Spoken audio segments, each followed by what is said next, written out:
It's about time na kailangan natin tanggapin na yung pagkakamali is one of the best way para matuto. Applicable sa lahat ng mga bagay-bagay. Hindi lang siya sa pagiging VA bookkeeper natin, hindi lang siya sa personal life, kundi sa kabuuan. Physical, mental, emotional, at sa lahat ng bagay. Kung ngayon lang pala tayo nagkita, welcome pala sa aking channel. Ako nga po si Kyle Nelson Omac at may 4 na taon akong experience sa pagiging VA bookkeeper. Isa sa mga naghubog sa akin na maging magaling, maging efficient, maging effective, at isa sa mga factor kung bakit umabot ako ng 4 na taon at bakit ko naiintindihan ng mga bagay-bagay sa aking craft, which is pagiging VA bookkeeper, ay tinanggap ko na sa aking sistema na ang pagkakamali is part of the process, is part of me, na yun yung love language ko para matuto. Naalala ko guys, nung nagtatrabaho pa lang ako sa corporate na Davao City, accounts payable ako nun. Tinitrain ako ng isang US accountant kasi BPO yun, night shift. And then, US logistic company siya na nag-outsource ng back office sa Davao City. Na-hire ako doon as accounts payable. Ang point of contact ko is taga-US. Accountant siya, AP supervisor or AP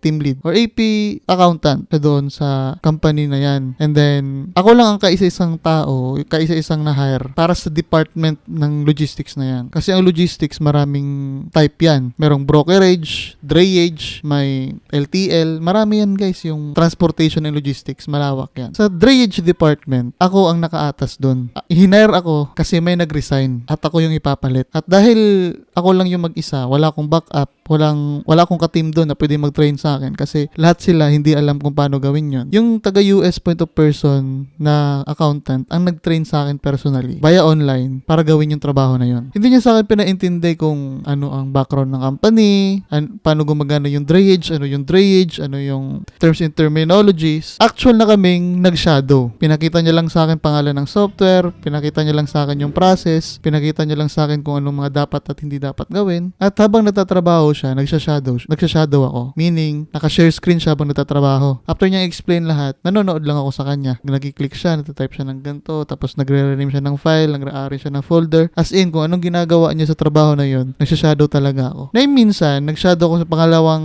gabi ko doon. Nag-shadow pa rin ako kasi medyo malawak kasi yung scope ng trabaho, kaya hindi siya pwedeng akto-akto. So first day, observation lang. Second day, pinag-hands-on niya na ako ng paunti-unti. May dahil accounts payable ako doon, may mga supplier or tinatawag nating vendors or carrier na pinapaprocess niya sa akin. O ito, tong carrier na to yung pinaka-simple na hindi mo kailangan ng masyadong technicalities para i-process. So i-process mo yan, yung ginawa natin kahapon, ganyan-ganyan. Actually, nag-record kami habang nagsha-shadow para may mababalikan ako at may reference ako sa gagawin ko na. Kasi kahit buong araw akong nag-shadow, buong gabi akong nag-shadow sa kanya, nung first day ko, hindi ko pa rin magets or hindi ko pa rin maalala yung actual ko na siyang gagawin. So I have still to refer sa video na ginawa namin kahapon na pagka before the first day. Okay, pinanood ko na. So sinado ko na, minirror ko na, tapos eto ginagawa ko na. Nag-type ako dito, nag-click ako dyan, nagre-rename ako ng mga file. At smooth lang kasi yung mga unang mga vendor carrier, binigay niya sa akin yung mga basic lang. Hindi pa ako nagkamali nung una. Yun yung isa sa mga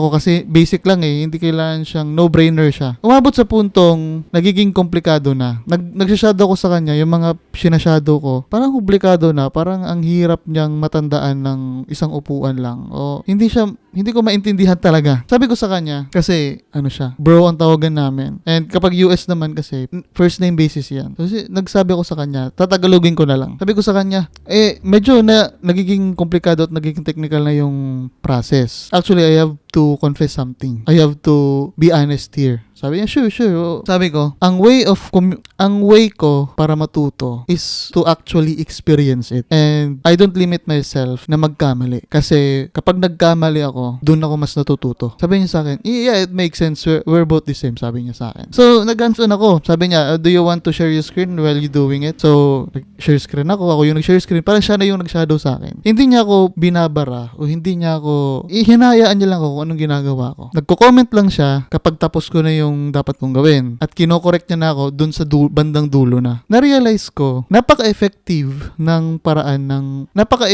ko nung nalaman kong it's a safe place para magkamali. Actually, it's a big plus na habang ako yung mismong nagna-navigate, gumagawa ng trabaho, nararamdaman kong wala akong takot magkamali. Kasi before ko naman isubmit yon, alam kong may babara sa akin, no? May magko-correct sa akin. At na-realize ko na napakalaki ng impact na dapat hayaan talaga natin paminsan-minsan o mostly kapag nagsisimula pa lang tayo, na hayaan natin yung sarili nating magkamali. Kasi sa lahat ng mga pagkakamali ko, moving forward ng aming training, lahat ng mga pagkakamali ko hindi na naulit. Lahat ng mga pagkakamali ko, yun yung mga mas natandaan ko. Yun yung mas mga naintindihan ko. Tapos tinatanong ko kasi siya, bakit ako nagkamali dito? Okay, kasi may kulang na ganyan. May na-miss lang akong step. So yung step na yun, hindi ko na ma-miss habang andun ako sa tenuity ng aking pagtatrabaho doon sa corporate. At hanggang sa nag-resign na lang ako, hanggang ngayon, siguro pag na-navigate pa ako doon, hindi ko na makalimutan yon. Kasi tinitreat ko siya na kapag nagkamali ako, it's a sign or warning or tinitrain ko yung brain muscle ko na caution. Dito ka dapat mag-ingat at ito dapat yung dapat palatandaan mong gawin pag andito ka na sa stage na to. At habang ginagawa ko siya, nagkakamali ako ng nagkakamali, ina-absorb ko lang ng ina-absorb. Doon ako nagiging expert sa field na ginagawa ko. Yung mga sinishare ko dito sa inyo, bunga yun ng pag-intindi ko sa aking mga pagkakamali. Kung ako yung mag-train, before kasi ako nag-resign, guys, may pumalit sa akin. At nag-render naman ako ng isang buwan para makahanap sila ng taong magpapalit sa akin. Nung dumating na yung pumalit sa akin, babae siya. Shoutout pala sa'yo. Doon ko na-apply na yung type of teaching and coaching na yon. Na dapat bigyan mo ng space or margin yung tinuturuan mo na magkamali. Because kahit anong gawin mong perfectin mo yung step na yun, may SOP ka, napaintindi mo lahat ng buong company terms, company profile, paano business model, gumagana lahat. Kapag hindi mismo na trabaho yan ng mismong papalit sa'yo o ng mismong tinitrain mo at hindi sila nagkamali dyan, magkakamali pa rin. At ito din yung aking personal na opinion. Napaka-gold at iba yung knowledge, iba yung wisdom na earn mo kapag natuto ka sa mismo mga pagkakamali. Yun kasi yung pinaka-portion ng knowledge mo na hindi mo makakalimutan dahil doon ka natuto sa pagkakamaling yun. Doon ka nagiging effective, doon mo naiintindihan yung context na bakit ka nagkamali doon, at bakit hindi na mauulit yun, at anong bigat na pagkakamali na yun na dapat hindi mo na talaga dapat ulitin. Doon ka nagkakaroon ng sense of accountability. Doon ka nagkakaroon ng sense of carefulness. Dapat mag-ingat ka at doon mo rin i-consider na sino yung maapektuhan pag nagkakamali ka. Regardless sa anumang punto ng buhay. Hindi lang, I'm not just talking about sa trabaho. I'm talking in a general and very wide na scope ng ating buhay. Now what if what's hindering you right now para mag-grow is because you're not letting yourself na magkamali? Ako, I really love failure. Sinabi ko nga sa nag-train sa akin nun. So, you know what? My failures is my love language.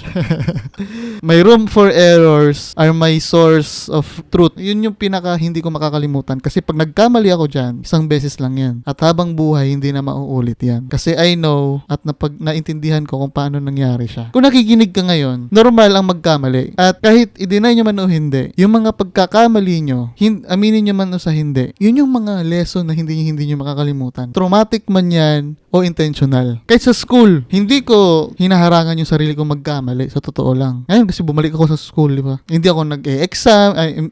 Hindi ako nag-i-study kapag nag-e-exam. Hindi ako nag-aaral. Mas nag-aaral ako sa moment of discussion, sa moment of forum, sa moment of time talaga for learning. Pero exam, quizzes, hindi. Hinahayaan ko yung sarili ko magkamali. Kasi pag nag-quiz ako, tapos na-check yan same day, tapos alam ko saan ako nagkamali. Sa exam, hindi na yan babalik yung pagkakamali na yan. Kasi naalala ko na dito ako nagkamali. Alam ko yung sagot dito kasi na-correct na to And yun yung yun yung ginagawa ko personally. At hindi naman din ako aiming for good grades, high grades. Gusto ko lang makapasa. At gusto ko lang basically matuto at i-enjoy yung aking pagiging estudyante ngayon. At gusto ko lang ipahiwatig sa inyo na ang pagkakamali ay hindi dapat kinakatakutan. Dapat ma-excite ka pa nga kasi sa likod ng mga pagkakamali, andun yung mga precious at pinaka-gold na mga lessons na matututunan mo sa tanang buhay mo. Kung paano ko magturo sa inyo, kung paano ko magsalita ngayon, at kung paano ko ipahayag yung mga gusto kong sabihin sa mundo. Resulta to ng mga maraming pagkakamali ko sa aking tanang buhay. Professional man yan o personal. Andito ako ngayon sa harap nyo because ini-enjoy ko yung mga pagkakamali ko. And syempre, yung pagkakamali pagkakamali hindi tinatambayan. Ang pagkakamali ay dapat pinagkukuhanan lang ng leksyon at hindi pinaulit-ulit. Kasi nawawalan ka na ng accountability, nawawalan ka na ng